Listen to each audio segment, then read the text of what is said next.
히브리서 9장의 말씀을 나누겠습니다. 히브리서는 구약의 성소와 신약의 성소를 연결시켜주는 중요한 책입니다. 히브리서는 우리를 하늘 성소의 대제사장께 정확하게 인도해주고 있습니다.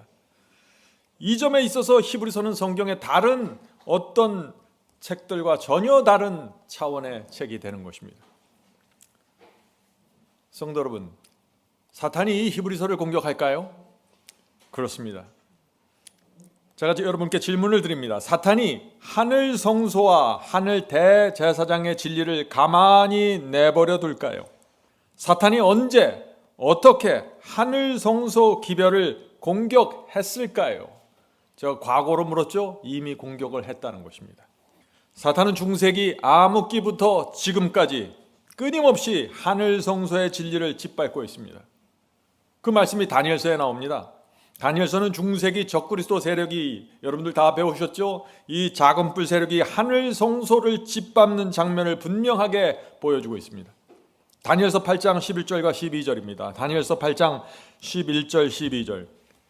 또 스스로 높아져서 군대 주제를 대적하며, 자, 스스로 높아져서 하늘에 계신 군대의 주제를 대적하는 이 장면이 나옵니다. 작은 뿔의 모습이죠. 그에게 매일 드리는 제사를 제하여 버리고 그의 성소를 헐었으며, 그리스도의 성소를 헐은 장면이 나오는 것입니다. 분명합니다. 적그리스도 세력은 하늘 성소를 짓밟았습니다. 자, 적그리스도는 이 땅에 있는 세력이고 성소는 하늘에 있는데 어떻게 이 땅의 그 적그리스도 세력이 하늘 성소를 짓밟았을까요? 짓밟는 방법은 하나밖에 없죠. 히브리서를 짓밟는 되는 것입니다. 히브리서가 말하는 하늘 성소에 대한 말씀을 무너뜨린 것입니다. 사람들이 하늘 성소를 바라보지 못하게 만들었습니다. 이것이 중세기에 일어난 놀라운 배도입니다. 자, 계속해서 읽어보죠.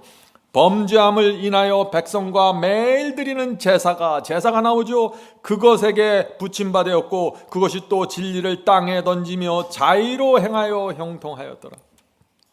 분명합니다. 적그리스도 세력이 성소 진리를 땅에 던졌습니다.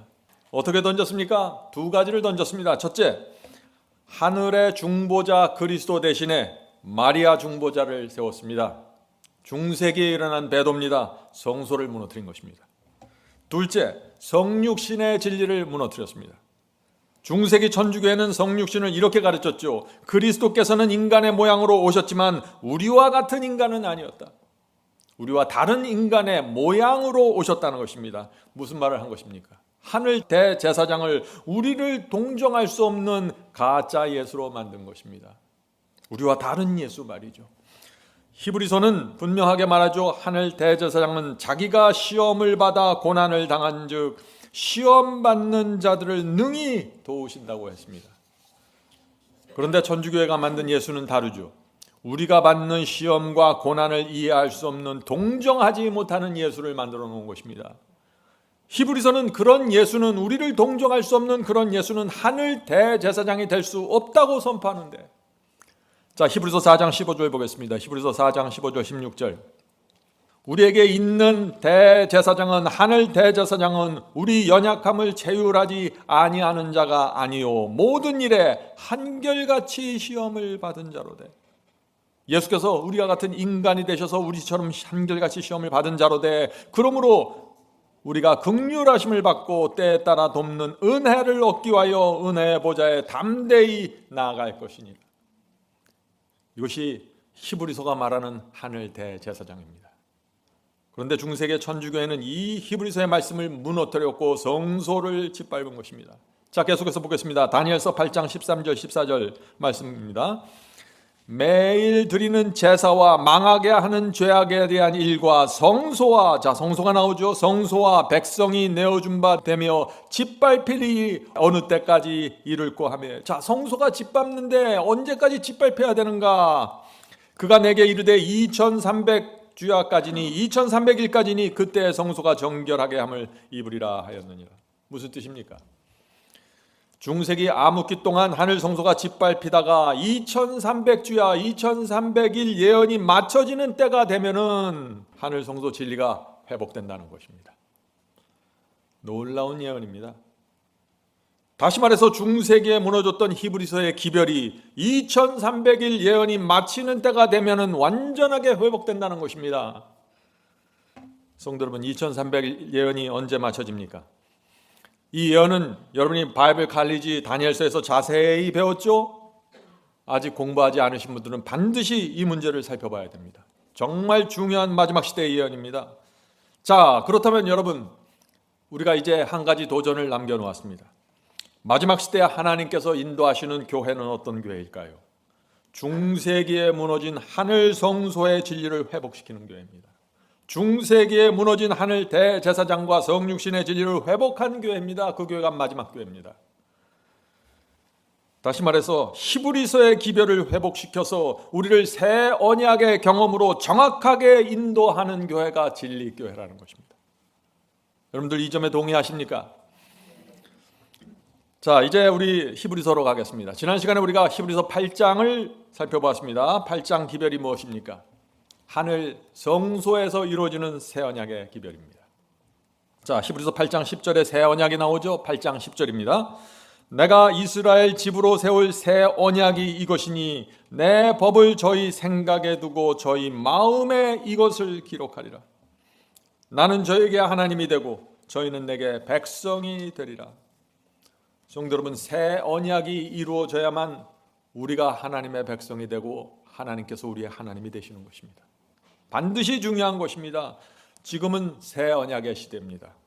다시 말해서 지금은 하늘 대제사장이 지금 우리의 생각과 마음에 하나님의 법을 기록하는 때입니다. 그래서 우리가 지금 이 경험 속으로 반드시 들어가야 하는 것입니다. 이 경험으로 들어가려면 우리의 마음과 생각이 하늘 성소에 집중되어 있어야 한다는 것입니다. 자, 이제 질문을 드립니다. 내가 주님과 새 언약을 맺으면 어떤 변화가 생길까요? 중요한 질문이죠. 하나님의 법이 내 생각과 마음에 기록되면은 그것이 새 언약인데 어떤 변화가 생깁니까? 하는 질문입니다. 실제적인 질문이죠. 하나님의 법이 내 마음과 생각에 새겨지면, 기록이 되면은 마음과 생각이 전격적으로 달라집니다. 하나님의 법이 기록되었기 때문에 달라지는 것입니다. 자, 어떤 변화가 생길까요? 로마서 12장은 이렇게 대답합니다. 로마서 12장 1절 2절. 너희 몸을 하나님이 기뻐하시는 거룩한 산 제사로 드리라. 우리 생각과 마음에 하나님의 법이 기록되면 우리의 몸을 거룩한 산 제사로 드리게 된다고요. 생애를 주님께 바치게 됩니다. 우리가 먹거나 마시거나 말하거나 무엇을 하든지 하나님의 영광을 위해서 살게 되는 것입니다. 그것을 위해서 고민하게 되는 것입니다. 자, 계속해서 읽어보죠. 이는 너희의 드릴 영적 예배니라. 너희는 이 세대를 본받지 말고, 너희는 이 세상을 본받지 말라는 것입니다. 생각과 마음에 하나님의 법이 기록이 되면은 세상을 본받지 않게 된다는 것입니다.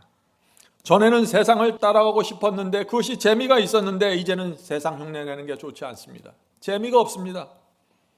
새 언약에 들어간 것입니다. 전에는 드라마 보고 영화 보는 것이 재미있어서 밤새는 줄 몰랐는데, 전에는 세상 음악 듣고 세상 따라가는 것이 너무나 좋았는데 하나님의 법이 내 마음과 생각과 새겨지니까, 생각에 새겨지니까 그런 것들의 의미를 느끼지 못하게 된다는 것입니다. 그런 것들이 오히려 내 마음에 공허함과 허전함을 준다는 것입니다. 새 언약이 맺어진 사람들입니다.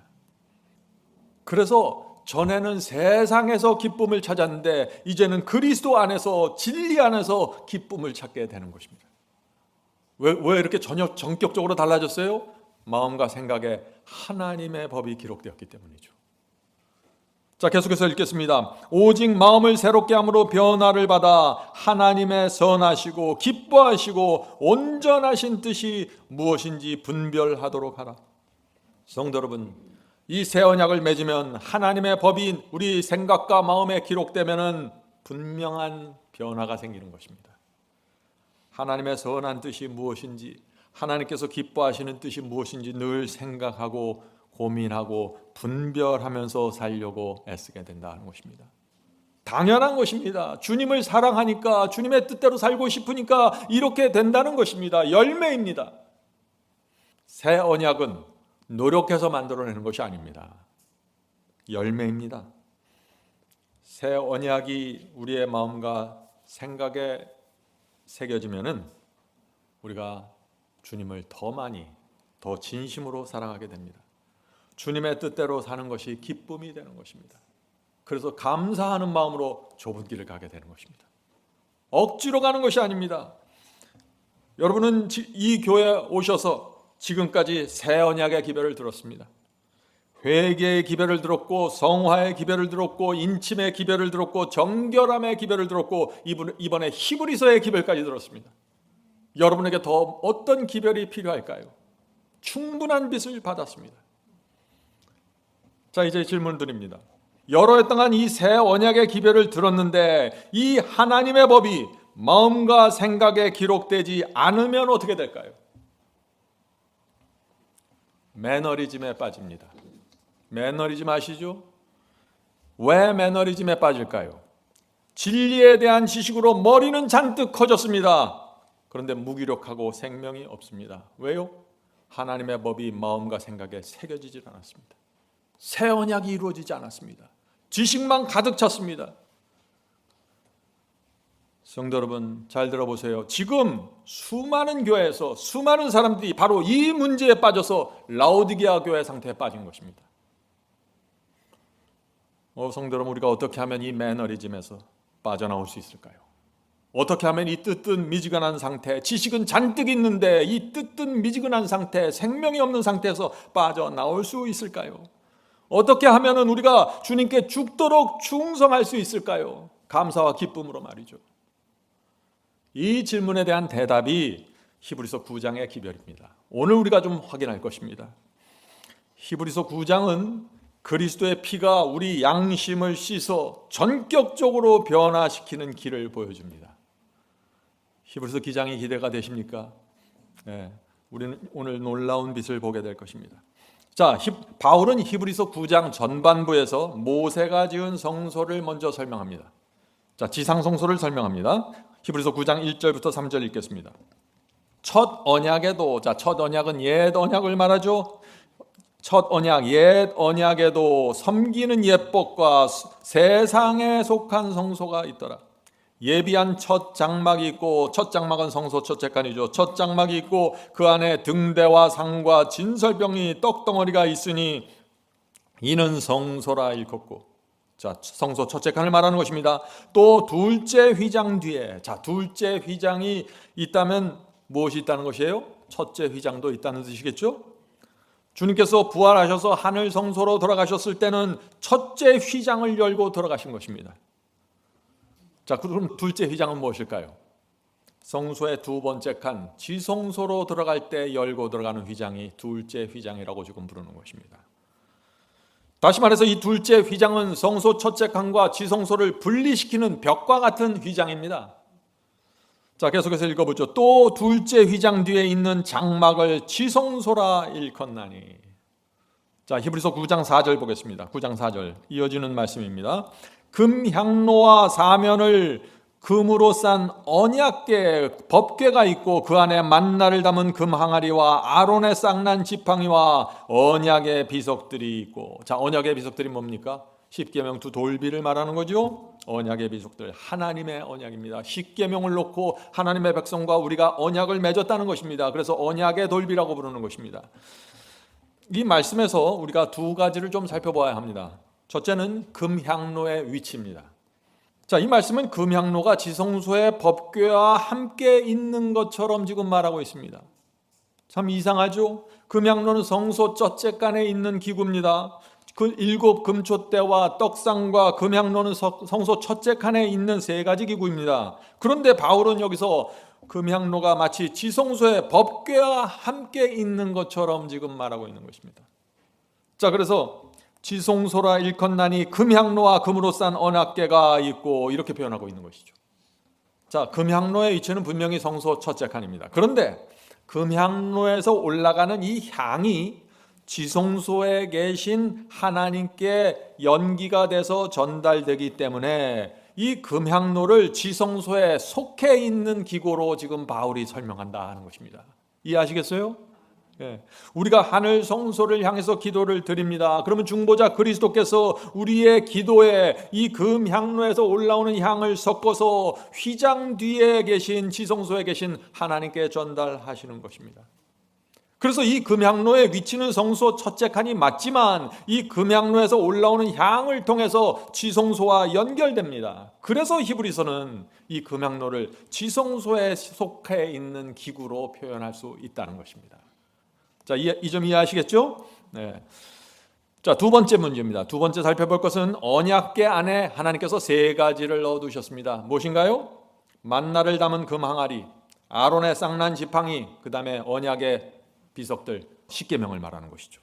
자, 세 가지가 함께 있다는 것입니다. 하나님께서 왜 모세에게 법궤 안에 만나와 아론의 지팡이와 십계명을 함께 넣어두라고 말씀하셨을까요? 하나님께 의미가 있겠죠? 왜냐하면 이 십계명을 지키려면 만나를 먹어야 하고 아론의 쌍난 지팡이 경험을 해야 하기 때문입니다. 이것은 제가 지난번에 한번 설명드린 내용이죠. 성도 여러분, 계명을 지키려면 새 언약의 경험이 필요합니다. 마음의 내적인 경험이 필요한 것입니다. 이스라엘 백성이 계명을 지키려고 도전했다가 실패해서 광야에서 다 멸망당했습니다. 왜 그래요? 내적인 경험이 필요한데 이것을 하지 못한 것입니다. 하늘에서 내려오는 만나는 먹었지만 말씀의 만나를 먹질 못했습니다. 법궤 안에 아론의 쌍난 지팡이는 넣어두었지만 실제 자기 마음속에서 죽어있는 이 영이 살아난 이 경험을 하지 못했습니다. 그래서 광야에서 다 멸망당한 것입니다. 십계명 돌비를 붙잡고 있으면서 말이죠. 그래서 여기서 히브리서에서 너희는 이제 새 언약을 세워야 되는데 돌비에 있는 그 돌비에 새기지 말고 너희 마음과 생각에 새기라고 지금 말하고 있는 것입니다. 자, 만나는 하나님께서 당신의 백성을 위해 주신 음식입니다. 다시 말해서 십계명을 지키려면 날마다 하늘에서 내려오는 만나의 말씀을 먹어야 합니다. 하늘의 생명을 받아야 하는 것입니다. 이 말씀을 소중히 먹지 않으면 어떻게 될까요? 말씀을 먹되 그냥 먹으면 안 돼요. 생각 없이 먹으면 안 돼요. 소중한 마음으로 받아 먹어야 합니다.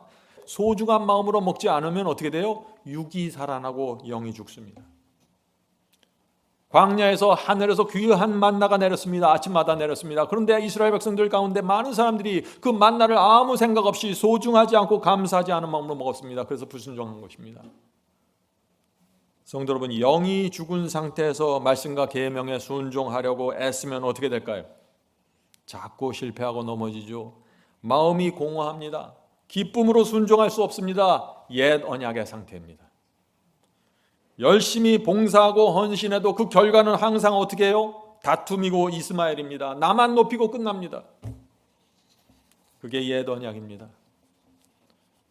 마음은 계명을 지키고 싶은데 자꾸 육에 끌려갑니다. 그것이 무엇일까요? 옛날 유대인들이 빠져있던 고민이었습니다. 그런 사람들은 출구를 찾지 못하고 슬프고 외로운 생애를 살게 됩니다. 성도 여러분, 잊지 마세요. 말씀의 만나를 먹어야 합니다. 그래서 우리가 아침 방송을 하는 것입니다. 아침마다 여러분들 하늘의 만나를 먹어야 됩니다. 소중한 마음으로 받아야 됩니다. 그래야만 계명을 지킬 수 있는 것입니다. 자, 하나님께서 아론의 쌍난 지팡이를 십계명과 함께 두라고 하셨죠? 왜 그렇게 하셨을까요? 아론의 쌍난 지팡이는 생명이 없는 마른 막대기입니다. 죽은 지 오래된 막대기입니다. 그런데 거기서 새싹이 나왔다는 것입니다. 기적입니다.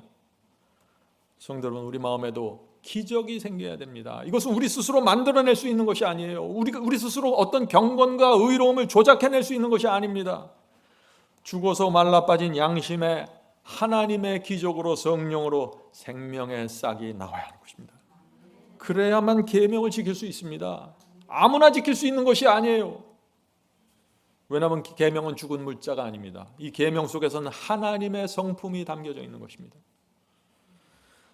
히브리서 9장 4절 5절 보겠습니다. 히브리서 9장 4절 5절. 금향로와 사면을 금으로 싼 언약궤가 있고 그 안에 만나를 담은 금항아리와 아론의 쌍난 지팡이와 언약의 비석들이 있고, 자, 이 의미를 아시겠죠? 그 위라는 건 법궤 위라는 말이죠. 법궤 위에 속죄소를 덮는 영광의 그룹들이 있으니, 자, 이 속죄소는 쉬운 자란 뜻입니다. 하나님의 은혜가 베풀어지는 곳입니다.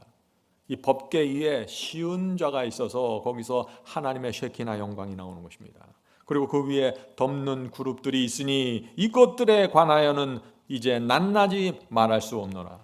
자, 이 바울은 성소와 지성소의 기구에 대해서 말하다가 이것들에 대해서는 낱낱이 말하지 않겠다라고 하면서 말씀을 끝마칩니다. 무슨 뜻인가요? 왜 낱낱이 말하지 않겠다고 했을까요? 두 가지 이유입니다. 첫째는 이 히브리서는 유대인들을 위하여서 기록한 책이라고 그랬죠? 유대인들은 성소 기구와 구조에 대해서 너무나 잘 아는 사람들입니다. 맨날 들락날락거렸어요. 자세히 설명할 필요가 없습니다. 둘째 이유는 히브리서의 주제는 성소의 기구와 구조를 설명하는 것이 아닙니다. 히브리서의 목적은 하늘 대제사장과 하늘 성소에서 이루어지는 경험, 새 언약과 구원의 경험을 설명하는 것입니다. 그래서 구조에 대해서, 기구에 대해서 낱낱이 설명하지 않겠다고 지금 말하는 것입니다. 바울은 지금 자기가 집중하고 싶은 그 점을 지금 집중하려고 하는 것이죠. 성도 여러분, 히브리서 전체가 무엇을 말합니까? 구원의 경험이 어떻게 이루어지는 것을 설명하는 것입니다. 중요합니다. 성경의 다른 것 전체를 알고 있더라도 히브리서에서 말하는 이 의의 경험을 놓쳐버리면 아무것도 아닙니다. 구원의 경험, 단단한 식물을 먹는 경험, 무엇인지 모르면 허망합니다. 교회를 오래 다녀도, 열심히 다녀도 가슴이 답답합니다. 믿음으로 의롭게 되는 경험을 놓치면 말이죠. 자, 히브리서 9장 6절 7절 보겠습니다. 히브리서 9장 6절 7절. 이 모든 것을 이같이 예비하였으니 제사장들이 항상 첫 장막에 성소 첫째간에 들어가 섬기는 예를 행하고 오직 둘째 장막은 지성소죠. 둘째 장막 지성소는 대제사장이 홀로 1년 1차씩 들어가되 1년에 한 번씩 들어가되 피 없이는 아니하나니 이 피는 자기와 백성의 허물을 위하여 드리는 것이라. 지금 바울은 지상 성소에서 이루어지는 일들을 설명합니다. 왜요? 그래야만 하늘 성소를 사람들이 이해할 수 있기 때문입니다. 자, 하나님께서 하늘 성소에서 이루어지는 구원을 설명하기 위해서 지상 성소를 지어 놓았기 때문에 지성 성소를 우리가 잘 보면은 하늘 성소에서 이런 일들이 생기는구나 하고 알 수 있다 하는 것입니다. 자, 성소 첫째 칸에서 이 제사장들이, 유대 제사장들이 매일 아침 저녁에 들어가서 분향단에서 향을 드렸습니다. 그리고 지성소에는 1년에 한 번씩 대제사장이 들어갔는데 그날이 언제입니까? 대속죄일입니다. 대속죄일은 심판의 날입니다. 대속죄일 해가 질 무렵에 심판이 끝나면은 하나님의 백성이 1년 동안 범한 모든 죄들이 도말되고 씻어지는 것입니다. 자, 이 대속죄일과 심판 문제는 바이블 칼리지에서 자세히 다뤘습니다. 바이블 칼리지 꼭 중요하기 때문에 여러분들 챙겨서 공부하셔야 되는 것입니다. 자, 이렇게 해서 바울은 지금 1절부터 7절까지 이 땅의 성소와 제사장이 하는 봉사를 말했죠. 이제 8절부터 하늘 성소로 이제 옮겨가게 됩니다.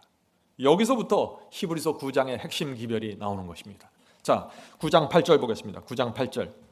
성령이 이로써 보이신 것은, 자, 성령께서 바울에게 보여주신다는 것입니다. 성령이 이로써 보이신 것은 첫 장막이 뭐예요? 모세가 광야에서 쓴 첫 장막입니다. 옛 언약을 맺은 성소를 말하는 것이죠. 첫 장막이 서 있을 동안에 성소에, 하늘 성소에 들어가는 길이 아직 나타나지 아니한 것이라. 무슨 뜻인가요? 지금 성령께서 바울에게 보여주시는 것이 있는데 유대인들이 지은 유대인들의 이 지상 성소가 존재하는 한 하늘 성소로 가는 길이 보이지 않을 것이라고요. 나타나지 않을 것이라고요. 무슨 뜻입니까? 유대인의 지상 성소가 배해져야만 하늘 성소로 가는 길이 열린다는 것입니다.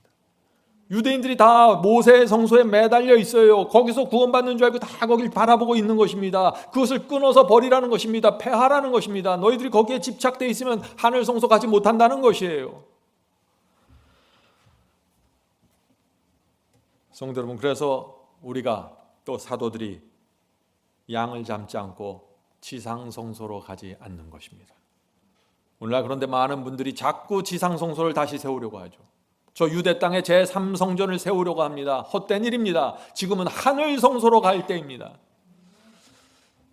바울은 히브리서에서 계속해서 레위의 제사장은 무기력하고 레위의 제사법은 폐지되어야 한다고 선포해 왔습니다. 자, 이제 성소라는 단어의 원어를 살펴보겠습니다. 왜 원어를 살펴볼까요? 이 성소라는 단어의 원어가 잘못 번역되면서 복음에 큰 오해가 생겼습니다. 사탄이 이 문제를 이용해서 하늘 성소를 무너뜨린 것입니다. 구원을 무너뜨렸어요. 오늘 우리가 이 문제를 좀 살펴보려고 하는 것입니다. 자, 오늘날 교회 안에 큰 오해가 생겼죠? 이런 오해입니다. 구원이 십자가에서 완성되었다는 교리, 한 번 구원받으면 영원한 구원이라는 교리, 단번 속죄라는 교리, 이런 거짓 복음이 어떻게 생겼어요? 성소의 원어를 잘못 해석함으로 시작되었다는 것입니다. 자, 이번 기회에 이 문제를 정확하게 여러분들 좀 정리해 두시길 바랍니다. 자, 성소라고 번역된 이 헬라어는 히브리서에만 8번 반복돼서 나옵니다. 자, 히브리서 8장 2절에 나오고 9장 2절, 9장 8절, 9장 12절, 9장 24절, 9장 25절, 9장에 여러 번 나오죠. 그 다음에 10장 29절, 13장 11절에 나옵니다. 이 8개의 성경절 번역에서 두 가지 문제가 생깁니다. 단어는 하나예요. 이 8개의 단어는 한 종류예요. 그런데 여기서 두 가지 문제가 생깁니다. 자, 어떤 문제인가? 첫 번째, 하나의 원어가 여러 가지로 번역되어 있습니다. 8개의 성경절이 모두 동일한 원어로 사용되고 있는데 영어 성경에서만 5가지로 번역되어 있어요. 그러니까 사람들이 혼돈하는 것입니다. 자, 똑같은 헬라어 원어입니다. 근데 어떤 때는 sanctuary, 어떤 때는 holy place, most holy place, holiest of all, 이렇게 다 여러 가지 모양으로 번역을 해놨습니다. 그러니까 사람들이 이상하게 이 성경을 오해하게 되는 것이죠. 자, 영어 성경이 이렇게 됐으면 한국말 성경에도 문제가 생겼을까요? 당연하죠. 한국어 성경에도 문제가 생긴 것입니다. 자, 두 번째는 원어는 복수입니다. 헬라어 원어는 복수로 기록됐는데 이상하게 번역은 다 단수로 기록됐다는 것입니다. 무슨 뜻인가요? 이 성소의 헬라어 원어를 바울이 복수로 기록한 이유가 무엇입니까? 이것은 성소의 첫째 칸과 지성소 이 둘을 함께 지칭하기 위해서 복수로 기록한 것입니다. 그러나 이 영어 성경과 한글 성경에서는 단수로 번역했다는 것입니다. 어떤 때는 성소 첫째 칸으로, 어떤 때는 지성소로 이렇게 번역되어 있습니다. 복수가 단수로 번역되어 있다는 것입니다. 그래서 문제가 생긴 것입니다. 자, 어떤 혼돈이 생겼을까요? 많은 사람들이 예수께서 하늘로 승천했을 때 하늘 성소 첫째 칸으로 들어가신 것이 아니라 지성소로 들어갔다고 생각하는 것입니다. 왜요? 성경이 그렇게 번역되어 있는 것처럼 보이기 때문입니다. 자, 예를 들어보죠. 우리가 방금 히브리서 9장 8절을 살펴봤죠. 9장 8절의 개역 성경에는 성소가 올바로 번역되어 있는데 다른 번역본에는 이것이 지성소로 번역되어 있습니다. 성소인데 지성소로 번역됐어요. 자, 히브리서 9장 8절입니다. 이것이 쉬운 성경, 현대인 성경, 심지어 킹 제임스까지도 잘못 번역되어 있는 것입니다. 자, 히브리서 9장 8절 보겠습니다. 성령이 이로써 보이시는 것은 첫 장막이, 모세의 첫 장막이 서 있을 동안에 지성소로 들어가는 길이 아직 나타나지 아니한 것이라. 자, 앞에서는 성소라고 번역했는데 여기서는 지성소라고 번역됐죠. 자, 이렇게 지성소로 해석하면 어떻게 될까요? 십자가에서 모세의 성소가 폐지되고 예수께서 곧바로 하늘 어디로 가요? 지성소로 들어갔다고 생각하게 되는 것이죠. 이렇게 되면 어떤 문제가 생깁니까? 엄청난 문제가 생깁니다. 기독교 전체가 이 문제 때문에 큰 혼돈에 빠졌습니다. 예수께서 성소 첫째 칸이 아니라 금촛대와 분향단과 떡상에 있는 그 첫째 칸이 아니라 둘째 칸, 법궤가 있는 그 둘째 칸으로 돌아가셨다고 오해하게 되므로 어떻게 됐어요? 성소 첫째 칸이 사라져 버렸습니다. 예수께서는 지금 성소 첫째 칸에서 중보를 하고 계신데 우리는 하늘 성소 첫째 칸에 들어가서 촛대와 떡상과 분향단 앞에서 내 마음을 펼쳐놓고 정결함을 받아야 되는데 이 경험이 사라져버렸다는 것입니다. 아무도 이 문제에 대해서 얘기하지 않는 것입니다. 그리스도의 중보가 사라진 것입니다.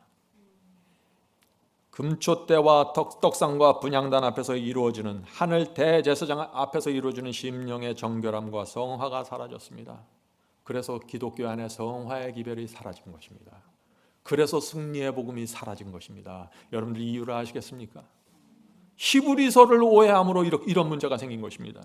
번제단과 성소 첫 번째 칸과 지성소로 이렇게 세 단계로 구성되어 있는 이 성소가 중간에 성소 첫째 칸이 빠져버리면서 어떻게 됐어요? 번제단과 지성소가 직접 연결돼 버렸습니다. 그래서 어떤 말이 생깁니까? 번제단, 이 십자가에서 구원을 받았는데 심판이 무슨 소용이 있습니까? 번제단에서 구원을 받았어요. 첫째 칸 중보가 사라졌어요. 심판만 남아있어요. 그런데 구원은 번제단에서 확정됐고 십자가에서 확정됐기 때문에 심판이 무슨 의미냐? 이중 구원 받아서 뭐하냐? 한 번 구원 받았으면 됐지. 한 번 구원 받으면 영원한 구원이다. 이런 논리로 나가는 것입니다. 이 하늘 성소의 첫째 칸이 사라지면서 여러 가지 거짓 교리들과 거짓 복음들과 거짓 설교들에 나타나고 있습니다. 이런 것입니다. 구원은 번제단 십자가에서 완성되었다는 교리가 나왔습니다. 믿기만 하면 구원받는다는 교리도 여기서 나왔습니다. 한 번 구원은 영원한 구원이라는 교리 여기서 나왔습니다. 순종은 구원과 상관없습니다 하는 교리 여기서 나왔습니다. 왜요? 중보가 빠져버렸습니다. 번제단만 남았습니다. 하늘 지성소에서는 심판만 하는 것입니다. 우리가 변화되는 것은 번제단과 성소 첫째 칸에서 가장 중요한 변화가 일어나는데 중간이 빠져버린 것입니다. 그래서 죄만 용서받고 성화는 없는 것입니다. 심판이 없는 것입니다. 이것이 오늘날 기독교가 붙잡고 있는 거짓 복음입니다. 히브리서가 무너지면 이렇게 된다는 것입니다. 중세기부터 작은 뿌리 적그리스도 세력이 바로 이것을 노리고 있는데 오늘날 개신교가 다 받아들인 것이죠. 이런 거짓 교리들의 공통점이 무엇입니까? 예수께서 서기 31년에 하늘 지성소에 곧바로 들어가셨다고 믿기 때문에 중보, 성장, 변화, 성화 사라졌다는 것입니다. 성도 여러분, 무엇이 문제인지 보이십니까? 오늘날 교회 안에 이 승리의 복음이 사라진 이유를 알면은 성경을 엄숙한 마음으로 살피게 되는 것입니다. 자, 여러분 잊지 마세요. 히브리서에서 성소라는 단어의 원어는 8번 모두 복수로 기록되어 있다는 점입니다. 그래서 예수께서 하늘로 승천하셨는데 지성소가 아니라 성소 첫째 칸에 순서대로 들어가셨다는 것입니다. 번제단에서 십자가를 세우시고 그 다음에 성소 첫째 칸으로 들어가서 중보하시고 그 다음에 성소 두 번째 칸 지성소로 들어가시는 게 순서적으로 가는 것입니다. 그래서 우리의 경험도 순서대로 이루어지는 것입니다. 여기에 문제가 생긴 것입니다. 자, 예수께서 지성소에 들어가신 것이 아니라 성소 첫째 칸에 들어가셨다는 사실을 어떻게 알 수 있을까요? 서기 95년에 사도 요한이 반모섬에서 계시록을 기록했죠. 그 서기 95년에 사도 요한은 예수께서 성소 첫째 칸에 계신 것을 계시를 통해서 확인했습니다. 그 말씀이 있죠. 요한계시록 1장 12절 13절입니다. 요한계시록 1장 12절 13절. 몸을 돌이켜 나더러 말한 음성을 알아보려고 하려 돌이킬 때 7 금초대를 보았는데, 자, 사도 요한은 지금 하늘의 계시를 통해서 7 금초대를 보고 있는 것입니다. 금초대를 봤는데 촛대 사이에 인자 같은 이가, 예수님이 발에 끌리는 옷을 입고 가슴에 금띠를 띠고, 사도 요한이 7 금초대를 보았습니다. 7 금초대가 어디에 있습니까? 성소 첫째 칸에 있는 기구이죠. 자, 그래서 성소 첫째 칸에서 예수께서 대제사장 옷을 입으시고 7 금초대 사이를 다니시면서 봉사하시는 모습입니다. 이것이 서기 95년 예수님의 위치였습니다. 서기 31년 하늘로 승천하셨고 서기 95년 사도 요한이 그 모습을 본 것입니다. 첫째 칸에서 말이죠. 분명합니까? 분명합니다. 뒤성소로 들어가신 것이 아닙니다. 자, 히브리서 9장 9절입니다. 히브리서 9장 9절. 성령이 이로써 보이신 것은 첫 장막이, 자, 유대인의 장막이 서 있을 동안에는 하늘 성소, 여기서 하늘 성소라는 것은 두 성소, 첫째 칸과 지성소 전체를 의미한다고 했죠. 복수라고 했습니다. 하늘 성소에 들어가는 길이 아직 나타나지 아니한 것이다. 이 장막은, 유대인의 장막은 현재까지의 비유니, 구약시대 유대인의 성소는 하늘 성소의 비유이고 표상이라는 것입니다. 원형은 하늘 성소고 이 땅에 있는 것은 비유고 표상이라는 것이죠. 자, 이에 의지하여 드리는 예물과 제사가 섬기는 자로 그 양심상으로 온전케 완전하게 할 수 없나니. 무슨 뜻인가요? 구약시대 성소에서 드렸던 예물과 제사로는 사람의 양심을 정결하게 완전하게 할 수 없다는 것이죠. 오해하지 마세요. 이 말씀을. 하나님께서 주신 제사제도 자체가 문제가 있다는 것이 아닙니다. 이것은 양을 잡아서 피를 흘리고 죽이는 사람의 양심에 문제가 있다는 것입니다. 아무런 감동 없이, 아무런 죄송함 없이, 아무런 감사 없이 그냥 양을 죽였다는 것입니다. 양을 죽이는 이 행위를 통해서 내가 구원을 받는다고 착각한 것이라는 것이죠. 그래서 양심이 완전케 되지 못했다고요. 옛 언약에 속한 문제입니다. 양을 수없이 잡고 피를 흘렸지만 하나님께서 기대하시는 그 마음의 변화, 그 거듭남이, 그 회개가 이루어지지 않은 것입니다. 성도 여러분, 이것은 지금도 마찬가지 아닌가요? 십자가의 피를 통해서 하나님께서 기대하시는 것이 있습니다. 그것이 무엇인가요? 양심이 온전케 되는 것입니다.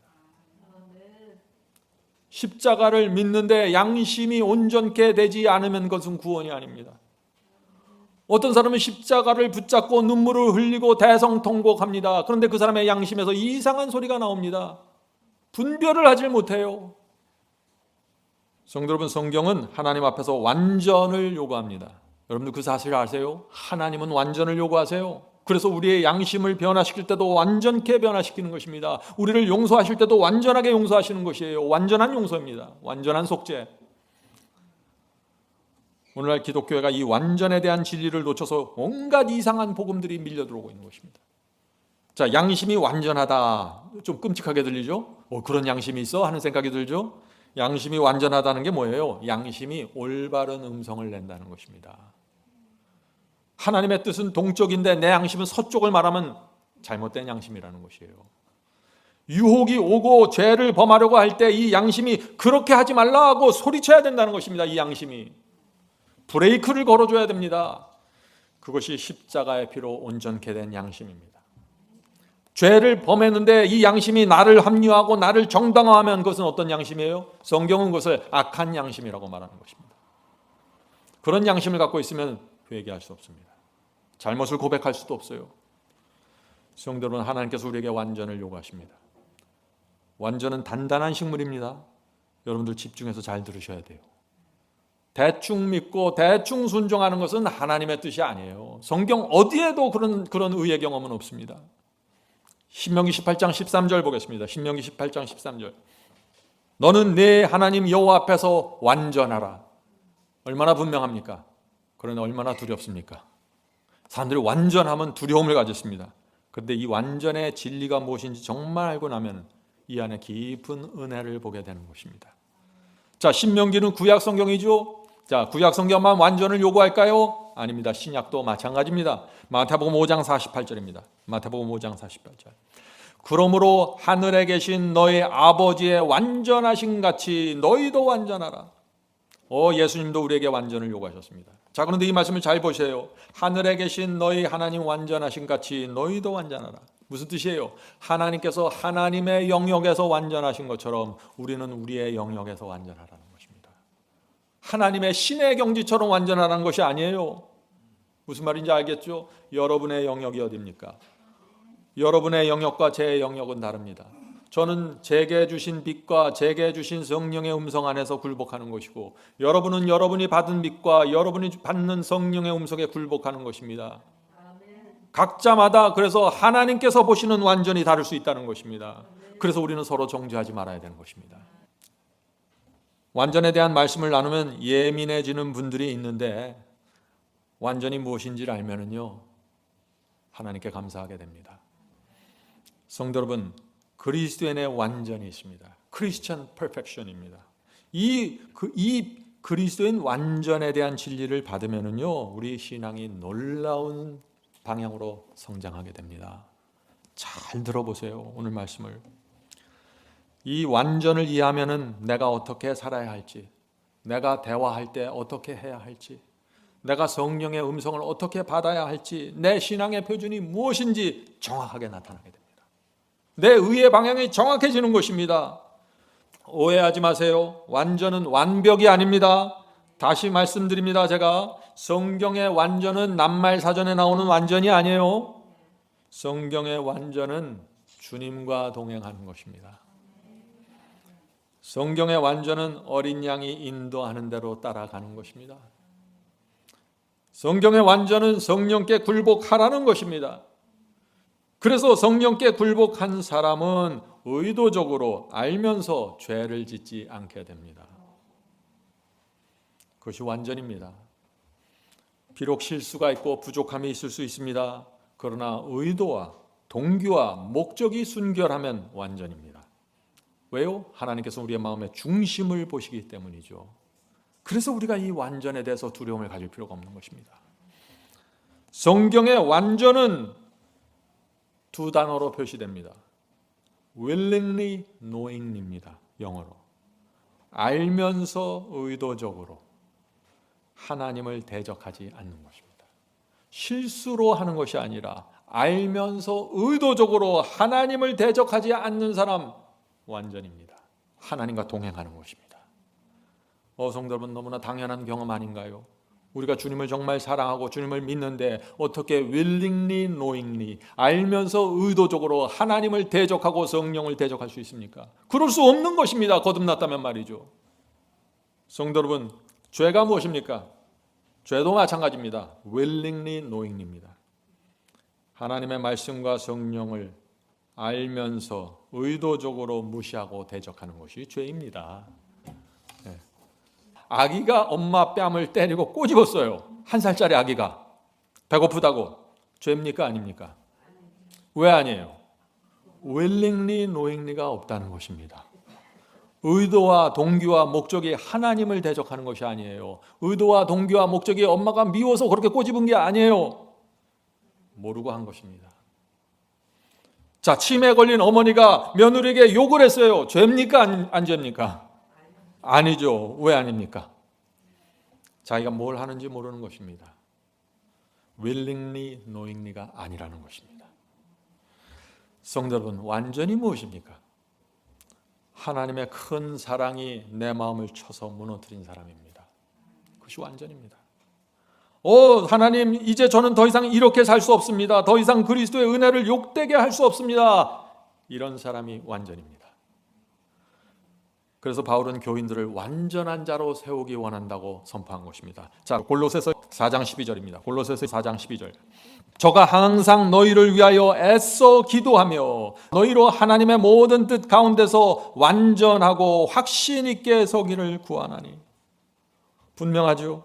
성도 여러분, 오늘 바울이 이 교회에 와서 우리 이 교회에 오셔서 설교한다면 저와 여러분에게 무엇을 요구할까요?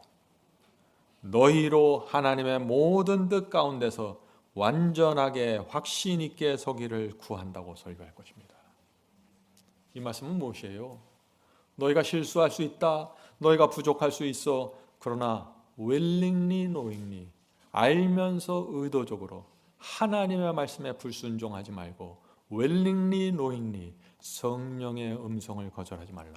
이 얘기를 하는 거예요. 당연하지 않아요?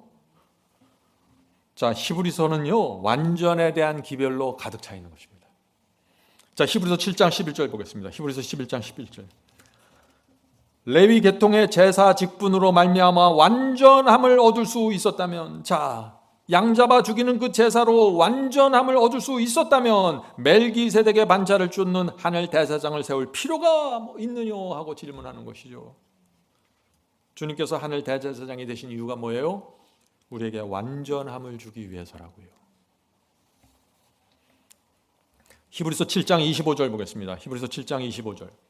그러므로 자기를 힘입어 하나님께 나아가는 자들은 완전히 구원할 수 있으니 이는 그가 항상 살아계셔서 그들을 위하여 간구하심이라. 분명하죠? 주님께서 우리를 완전히 구원하실 수 있습니다. 반은 세상 죄에 걸쳐 놓은 채 반만 구원하는 것이 아니에요. 완전히 구해내신다는 것입니다. 세상에서 구해내신다는 것이에요. 한 손에서는 죄를 잡고 다른 손에서는 성경을 붙잡는 이런 상태로 구원하지 않는다는 것입니다. 죄를 다 내려놓고 하나님의 의로 끌어들인다는 것이에요.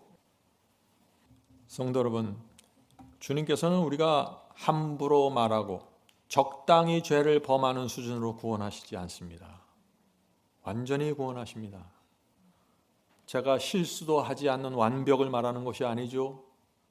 의도적으로 목적을 가지고 더러운 동기를 가지고 말하게 하지 않고 거짓말하게 하지 않습니다. 그런 상태로 구원하는 것이 아니에요. 오늘날 교회가 그래서 부패된 것입니다.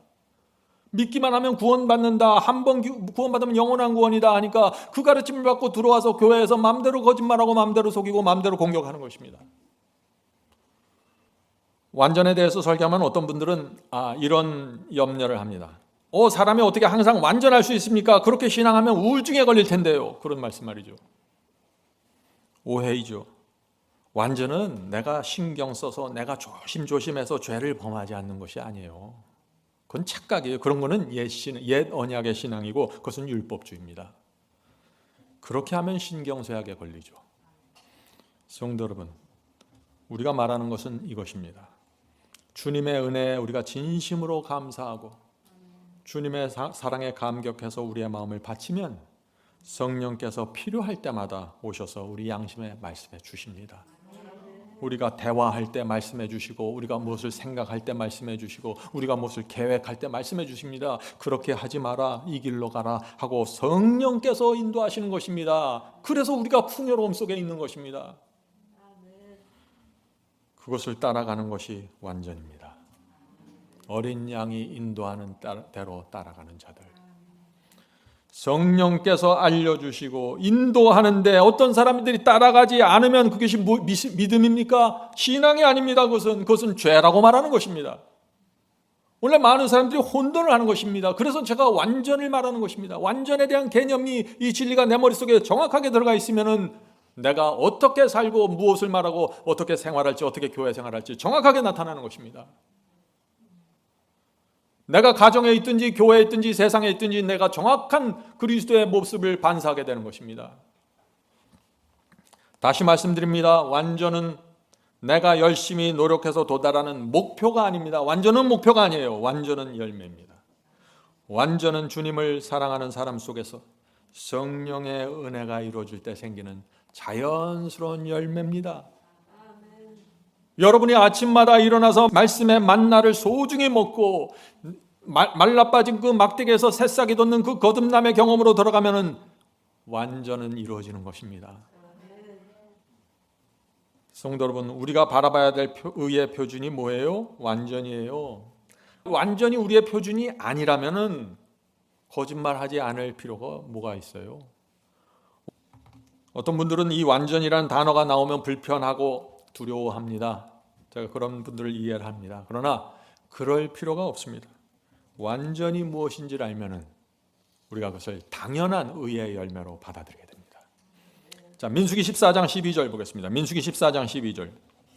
내 종 갈렙은 그 마음이 그들과 달라서 나를 온전히, 자, 영어로는 온 마음이라고 했습니다. 나뉘지 않는 마음입니다. 나를 온 마음으로 따랐은즉 그가 갔던 땅으로 내가 그를 인도하여 드리리니 그의 자손이 그 땅을 차지하리라. 갈렙은 온 마음을 다해 하나님을 따랐다고 했습니다. 우리도 온 마음으로 주님을 따라야 합니다. 바로 완전히 이것입니다. 완전히 뭐예요? wholehearted입니다. 온전한 마음, 나뉘지 않는 마음이 perfection입니다. 완전입니다. 하나님을 따르는데 누가 나뉜 마음으로 따르려고 해요? 누가 감히 그런 생각을 할 수 있어요? 하나님을 따라가는데. 완전한 믿음이 있습니다. 완전한 믿음은 어떤 믿음입니까? 실수도 하지 않는 완벽한 믿음을 말합니까? 대답해 보세요. 아니죠. 완전한 믿음이란 순종하는 믿음을 뜻하는 것입니다. 완전에 대해서 공부하면 할수록 당연하죠. 네? 주님을 온 마음으로 신뢰하기 때문에 주의 말씀에 순종하는 것, 그것이 완전한 믿음입니다. 성도 여러분, 우리가 완전한 믿음을 가져야 할까요? 당연한 것입니다. 완전히 무엇입니까? 주님의 은혜가 너무나 커서 성령께서 호소하실 때 순복하는 것입니다. 그것이 완전입니다. 완전은 그래서 완전한 굴복입니다. 진심으로 우리가 회개하면 말씀에 순종하게 되고 성령께 굴복하게 됩니다. 이것이 완전입니다. 회개하면 내 뜻, 내 생각을 고집하지 않게 됩니다. 이것이 완전입니다. 생각해 보세요. 우리가 하나님의 뜻이 무엇인지 압니다. 정확히 알아요. 진리를 정확히 깨달았어요. 그런데 그것을 무시하면, 성령께서 양심에 호시해도 그것을 외면하면 그것이 무슨 소용이 있습니까? 그런 신앙을 무슨 신앙이에요? 완전히 무엇입니까? 사랑하는 신랑을 위해서 정절을 지키는 신부의 마음입니다. 완전히 무엇이에요? 신부의 마음입니다. 여러분은 신랑 그리스도를 위해서 정절을 지키겠습니까? 다른 데 쳐다보지 않고 주님만 사랑하시겠습니까? 그것이 완전입니다. 주님께서는 너희가 나를 사랑하면 계명을 지키리라고 하셨죠. 완전을 말하는 것입니다. 신부의 마음입니다. 자, 베드로후서 3장 14절 보겠습니다. 베드로후서 3장 14절. 성경은 완전을 말하고 있는 것입니다. 베드로후서 3장 14절. 그러므로 사랑하는 자들아 너희가 이것을 바라보나니 주 앞에서 점도 없고 흠도 없이 평강 가운데서 나타나기를 힘쓰라. 완전을 말하고 있죠. 성도 여러분, 어떤 사람들이 주 앞에서 점도 없고 흠도 없게 될까요? 하늘 성소에 나가는 그리스도인들입니다. 성소 안에 들어가서 주 앞에 마음을 펼쳐놓는 성도들, 그들이 어떻게 죄를 고집할 수 있습니까?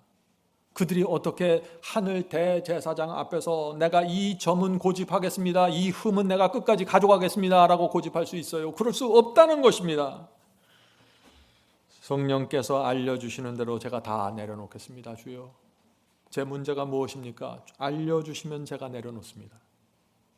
이것이 완전한 굴복입니다. 이런 굴복으로 들어갈 때 하나님의 안식으로 들어가는 것입니다. 영혼의 평강입니다. 여러분이 단 한 가지 죄라도 마음속에 고집하고 있다면, 여러분이 단 한 가지 미움을 마음속에 고집하고 있다면 하나님의 안식에 들어갈 수 없어요. 영혼의 평강이 없는 것입니다.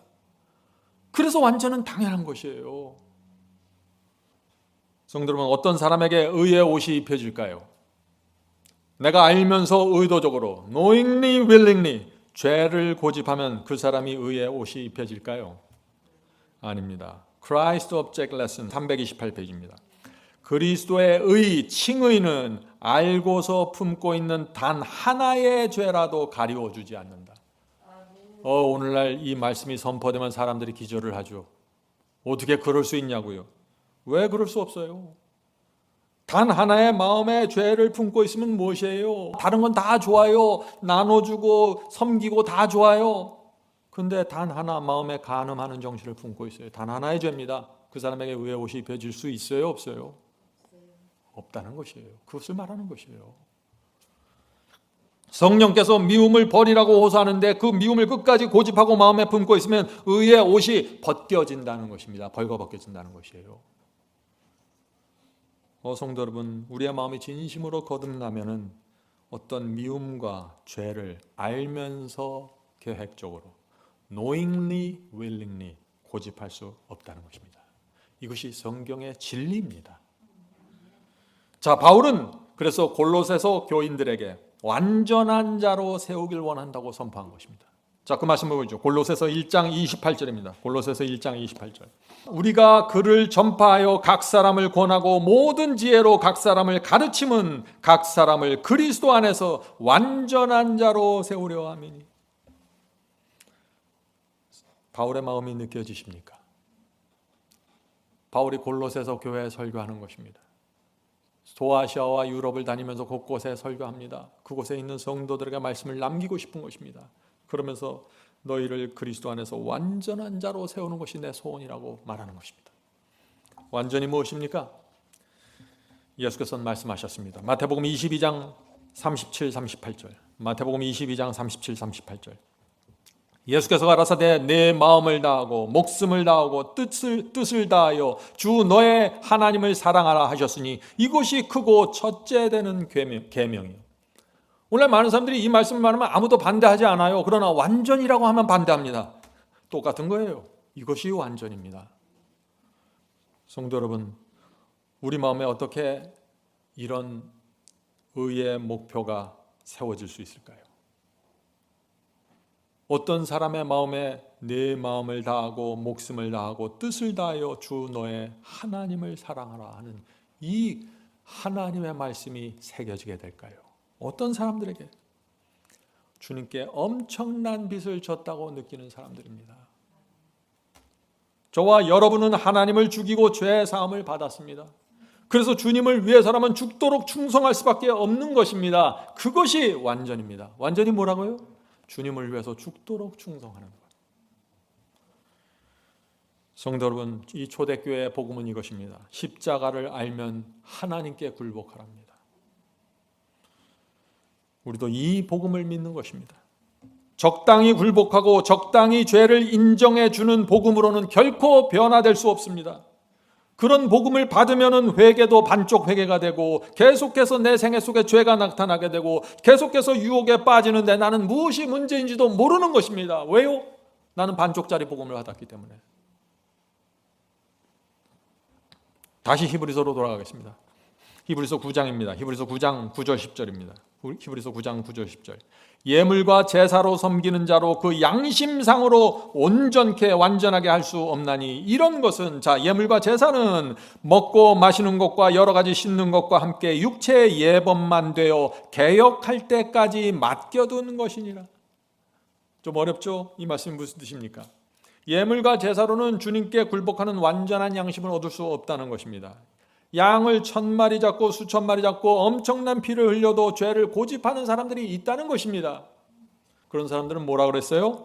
제사 예법에 따라 먹고 마시고 씻어서 그것이 그냥 육체 예법으로만 남겨진다는 것이에요. 아무런 의미가 없다는 것입니다.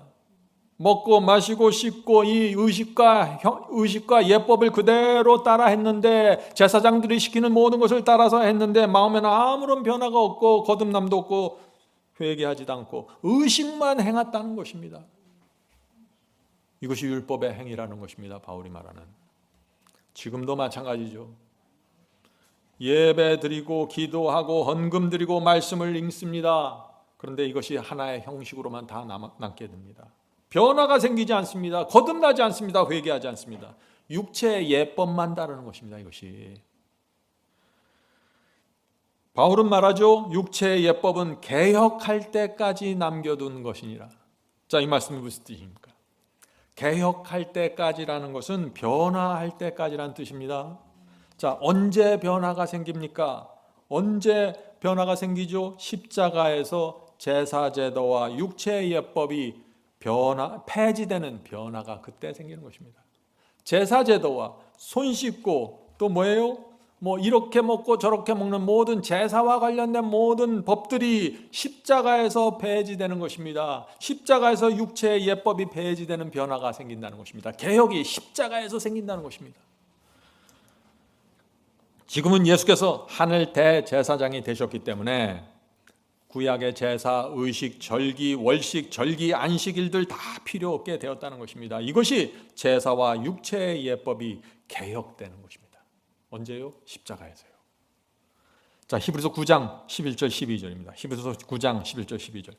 그리스도께서 장래 좋은 일에 대제사장으로 오사 손으로 짓지 아니한, 자, 손으로 짓지 않은 성소 어느 성소예요? 하늘 성소 말하는 거죠. 손으로 짓지 아니한 곧 이 창조에 속하지 아니한, 창조에 속하지 않다는 게 뭐예요? 하늘 성소는 지구에 창조된 것이 아니라는 것입니다. 하늘에 만들어진 것입니다. 세상에 속하지 않는 성소라는 것이죠.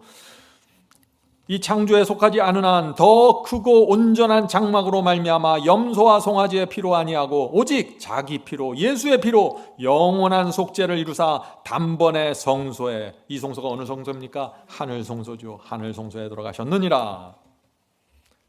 자, 이 말씀에서도 마찬가지예요. 이 말씀에서도 이 성소를 지성소로 번역한 성경들이 있다는 것입니다. 제가 아까 말씀드렸죠? 주님께서 자기 피로 영원한 속죄를 이루사 단번에 지성소로 들어가셨습니다 라고 해석해 놓은 것입니다. 엄청난 오해가 생기죠. 그렇게 되면 또. 그래서 많은 분들이 이 히브리서 9장 이 말씀을 놓고서 이런 식으로 또 풀이하는 것입니다. 큰 오해입니다. 예수께서 단번에 자기를 들여서 완전한 속죄를 이뤘고, 여기까지는 맞아서요. 그런데 그 다음이 문제입니다. 단번에 자기를 들여 완전한 속죄를 이루셨고 단번에 지성소에 들어가셨습니다. 그래서 하늘 성소의 첫째 칸에 중보도 없고 성화도 없습니다. 우리의 죄가 완전하게 속죄되었기 때문에 더 이상 회개할 필요가 없습니다. 회개하고 구원받으면 그 다음부터는 고백만 하면 됩니다. 죄를 범할 때마다 주님께 나가 죄를 용서해 달라고 기도하는 것은 믿음이 없는 것입니다. 왜 믿음이 없다고 표현해요? 완전한 속죄가 이루어졌는데 뭘 죄를 범할 때마다 자꾸 나가서 회개하고 기도하냐? 그건 믿음이 없는 것이다. 이렇게 나가는 것이에요. 계속해서 보겠습니다. 단번에 이루어진 영원한 속죄를 믿지 않는 것이다. 불신이라는 것이죠. 한 번 십자가의 피로 용서받고 구원받았으면 그 구원은 결코 잃어버릴 수 없습니다. 성도 여러분, 얼마나 무서운 교리입니까? 오늘 세계 전체에서 한국만 있는 것이 아니에요. 미국도 이 복음이 쫙 깔려 있습니다. 세상 전체에서 기독교인들이 이 거짓 복음 속으로 다 들어가 있는 것입니다. 왜 그래요? 히브리서를 오해한 것입니다. 하나님께서 우리에게 완전한 굴복을 요구하신다는 진리를 알면, 하나님의 말씀과 성령이 내 마음을 지배할 때 하나님께 온전하게 굴복할 수 있다는 그 의의 경험을 알면은 누가 감히 이런 얄팍한 복음을 전할 수 있겠어요? 그런데 많은 사람들이 이런 복음을 받아들입니다. 이유가 무엇일까요? 십자가의 사랑과 은혜가 무엇인지 모릅니다. 정말 알면은 내가 한번 구원받았으니까 나는 이제 순종하지 않아도 됩니다. 그런 말 할 수가 없어요. 주님을 향한 미안함이 있는데, 주님을 향한 죄송함과 감사와 충성이 내 마음속에 있는데 어떻게 한번 구원받았으니 난 영원히 구원받았겠습니다. 그런 말을 할 수가 있어요. 생각할 수 없는 것입니다. 그것은 사도들이 전한 신앙은 너희는 죽기까지 충성하랍니다. 그래서 그 당시 신자들이 화형대에 달리고 죽음을 무릅쓰고 복음을 전파한 것이에요. 그 진짜 복음을 받았기 때문에 말이죠. 여러분들 진짜 복음을 받으셔야 돼요. 그래야 여러분의 생각이 변화가 되는 것입니다. 성도 여러분, 우리가 분명히 알아야 됩니다. 이 십자가의 은혜를 알면은요, 엄청난 충격을 받게 됩니다. 충격을 받아서 이 세상 사람처럼 살 수가 없게 되는 것이에요.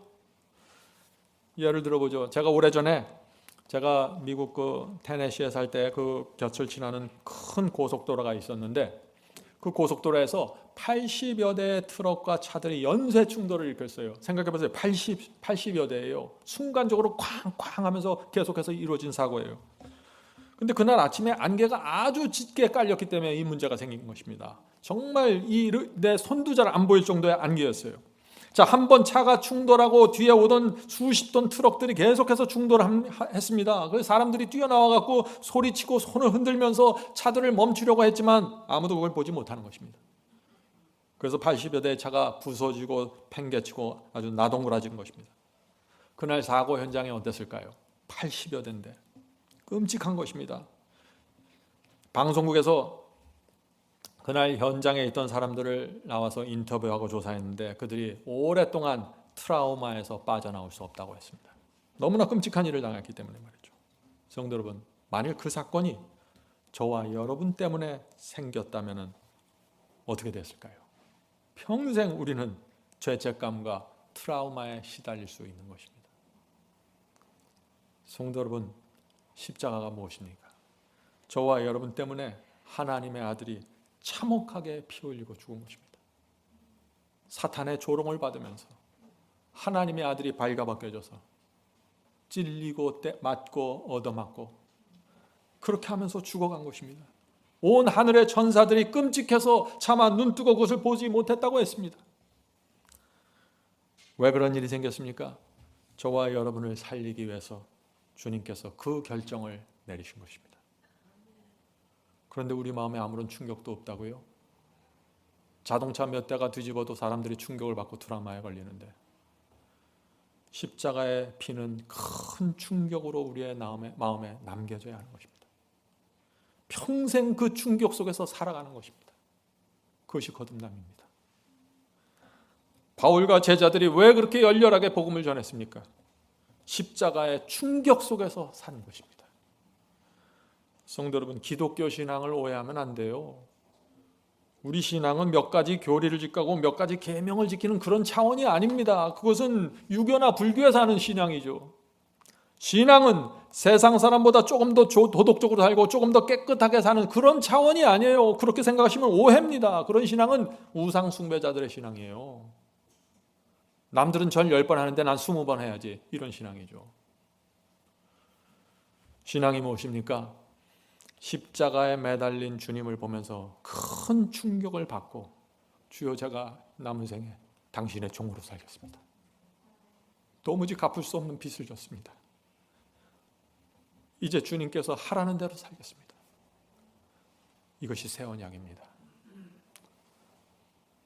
이것이 하나님께 마음을 바치는 성도의 모습입니다. 그런데 오늘날 현실을 보면 이런 신앙이, 이런 사람들이 거의 보이질 않습니다. 어떤 사람들은 껌을 씹으면서 십자가 이야기합니다. 어떤 사람은 영화 얘기했다가 십자가 얘기하고 왔다 갔다 합니다. 어떤 사람들은 교회에서 십자가 피를 찬양하면서 드럼을 치고 다리를 흔들어댑니다. 틀렸습니다. 그것이 십자가가 아닙니다. 충격이 없습니다. 그래서 이상한 구원론, 뻔뻔스러운 구원론들이 기독교 안에 판을 치고 있는 거라 하는 것입니다. 성도 여러분, 히브리서 기별이 무엇입니까? 히브리서 9장은 무엇을 말하고 있습니까? 구약시대 번제단에서 올린 짐승의 피는 사람의 양심을 구원하지 못하지만 그리스도의 피는 사람들의 양심에 충격을 주어서 죄에서 완전히 빠져나올 수 있도록 한다는 기별을 지금 전하고 있는 것입니다. 하나님과 대적하는 죄, 범할 수 없는 사람으로 만들어 간다는 것입니다. 성도 여러분, 십자가에서 그리스도께서 완전한 속죄 제물로 바쳐졌습니다. 주님의 편에서는 완전한 공로와 완전한 대속을 이루신 것입니다. 그것은 진리입니다. 그러나 우리 편에서는 죄를 범할 때마다 십자가의 피를 붙잡고 용서를 구하고 회개해야 되는 것입니다. 한 번 회개하고 한 번 구했다고 끝나는 것이 아닙니다. 그건 뻔뻔스러운 것이죠. 성령께서 내 양심에 호소하실 때마다 굴복하셔야 됩니다. 그것이 신앙입니다. 성도 여러분, 2000년 전에 십자가에서 아무리 보혈이 많이 쏟아졌어도 내가 그 피를 붙잡고 회개하지 않고 내가 죄를 버리지 않으면 그 피가 나에게 무슨 소용이 있습니까? 그 피는 가져다 쓰는 사람들이 소유가 되는 것입니다. 히브리서 9장 13절 14절입니다. 히브리서 9장 13절 14절. 염소와 황소의 피와 암송아지의 재로 부정한 자에게 뿌려 그 육체를 정결케 하여 거룩케 하거든. 동물의 피와 재를 부정한 자에게 뿌리면은요 정결케 된다고 했습니다. 그런데 무엇이 정결케 돼요? 무엇이? 마음이 정결케 돼요? 아니죠. 육체를 정결케 하고 거룩하게 한다는 것입니다. 겉만 거룩하게 한다는 것입니다. 겉만. 다시 말해서 동물의 피는 마음과 양심을 정결케 하지 못한다는 것이죠. 계속해서 읽겠습니다. 하물며 영원하신 성령으로 말미암아 흠없는 자기를 하나님께 드린 그리스도의 피가 어찌 너희 양심으로 죽은 행실에서 깨끗하게 하고 살아계신 하나님을 섬기게 못하겠느냐. 이것이 바울의 절규이고 외침입니다. 구약시대 그 옛 언약에서 빠져나와서 이제 그리스도의 피 앞에 나가서 너의 양심 속에 쏟아부으라는 얘기예요. 하나님께서 번제단에서 그분의 피를 다 준비해 놓았다는 것입니다. 누구든지 그걸 가져와야 돼요. 믿음으로 가져와서 쏟아부어야 되는 것입니다. 성도 여러분, 이 그리스도의 피는 과거에 범한 죄만 용서해 주는 거 아니에요. 죄만 용서해 주는 것이 아니에요. 현재 내 양심에 변화를 줍니다. 현재도 변화가 일어나는 것입니다. 그리스도의 피는 용서만 해주는 것이 아닙니다. 십자가의 피를 양심에 부으면 죽었던 양심이 살아나기 때문이죠.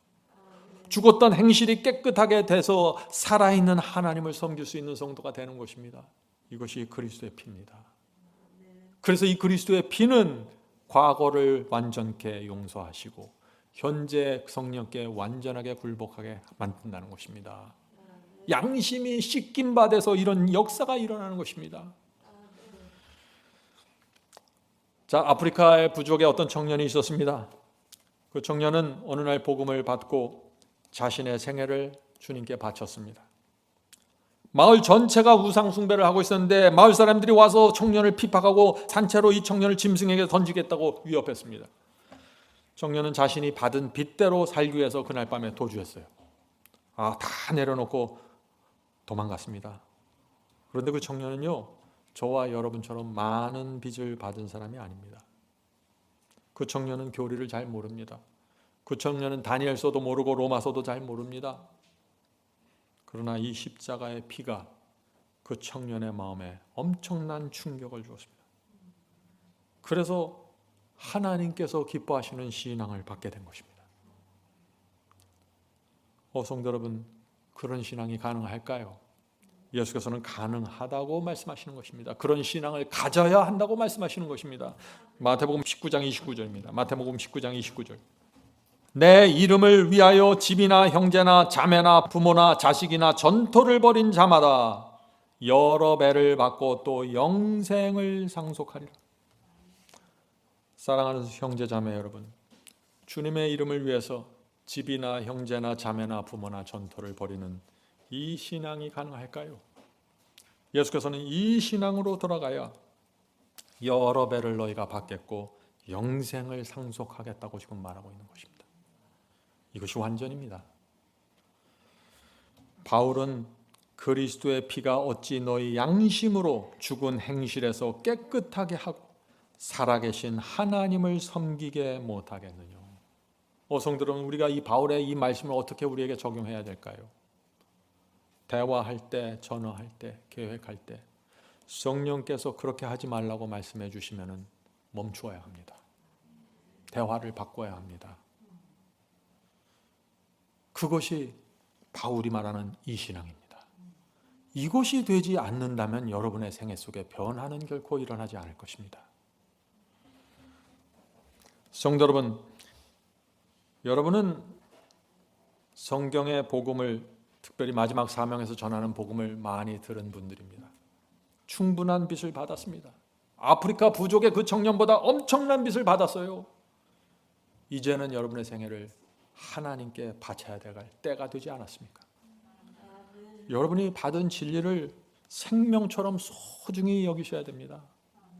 이걸 그렇게 되지 않으면요, 이것이 하나의 형식이고 매너리즘이 되고 맙니다. 전 그런 사람들 너무나 많이 봤어요. 자, 히브리서 9장 14절 15절 보겠습니다. 히브리서 9장 14절 15절. 하물며 영원하신 성령으로 말미암아 흠없는 자기를 하나님께 드린 그리스도의 피가 어찌 너희 양심으로 죽은 행실에서 깨끗하게 하고 살아계신 하나님을 섬기게 못하겠느냐. 이를 인하여 그는 새 언약의 중보니. 새 언약이 무엇인지 여기 정확하게 또 나오죠. 주님께서 새 언약의 중보자가 될 수 있는 이유가 뭡니까? 주님의 피가 우리를 변화시키는 능력이 있기 때문에 새 언약의 중보자가 될 수 있는 것입니다. 모세는 이런 능력이 없어요. 그러나 하늘 성소의 대제사장 그리스도는 이런 능력이 있다는 것입니다. 계속해서 읽어보죠. 그는 새 언약의 중보니 이는 첫 언약 옛 언약 때 범한 죄를 속하려고 주구사. 자, 이 무슨 뜻입니까? 옛 구약시대 옛 언약 때 양의 피로 용서받은 사람들이 많이 있었죠. 이스라엘 백성들. 그들의 용서가 확증이 되려면 예수께서, 주님께서 십자가에서 죽어야 한다는 것입니다. 그래서 돌아가셨다는 것이에요. 자, 죄를 속하려고 주구사 부르심을 입은 자로 하여금 영원한 기업의 약속을 얻게 하려 하심이니라. 무슨 뜻입니까? 주님의 피가 흘려져야만 부르심을 받았던 구약시대 성도들도 영원한 기업, 천국을 받을 수 있다는 것입니다. 성도 여러분, 양의 피는 표상입니다. 우리는 원형 그리스도의 피를 붙잡아야 되는 것입니다. 히브리서 9장 16절 17절 마지막 절입니다. 유언은 유언한 자가 죽어야 되나니. 자, 재산 상속을 받으려면은 아버지가 죽어야 되겠죠? 예. 재산 상속을 받으려면 유언한 자가 죽어야 합니다. 유언은 그 사람이 죽은 후에야 견고한즉 유언한 자가 살아있을 때에는 언제든지 효력이 없느니라. 이 말씀의 뜻이 아시겠죠? 예수께서 십자가에 돌아가셔야만 주님께서 그렇게 주고 싶어 했던 기업이 우리에게 상속될 수 있다는 것입니다. 그 하늘의 상속을 주기 위해서 예수께서 죽음의 길을 걸어가셨다는 것입니다. 우리가 그것을 알기 때문에 그리스도의 피를 붙잡고 새 언약으로 들어갈 수밖에 없다는 것입니다. 성도 여러분, 여러분은 왜 말씀대로 살려고 하십니까? 왜 순종하려고 했습니까? 왜 천국 가려고 하십니까? 주님께서 나를 사랑하시기 때문입니다. 또 나는 주님의 마음에 기쁨을 드리기 원하는 것입니다. 그래서 순종하고, 그래서 계명을 지키고, 그래서 충성하는 것입니다. 여기에 다른 이유가 없는 것입니다. 주님의 희생 때문에 내가 모든 것을 주님께 바치는 것입니다. 이것이 완전입니다. 성령께서 우리에게 이 충성과 경건의 비밀을 보여주시길 간절히 바랍니다. 하늘에 계신 저희들의 아버지, 이 히브리서에 놀라운 기별을 주셔서 감사합니다. 그리스도의 피는 반드시 우리의 양심을 씻어서 죽은 행실에서 우리를 건져내는 것인데 우리가 그 피를 너무나 헛되이 받아왔습니다. 주여 용서해 주시옵소서. 저희가 주의 말씀을 받되 소중한 마음, 나뉘지 않는 마음, 온전한 마음으로 받게 도와주시옵소서. 더 이상 대충 하는 정신과 신앙을 벗어버리고 정말 주님께서 저에게 기대하시는 그 마음으로 갈 수 있도록 도와주시옵소서.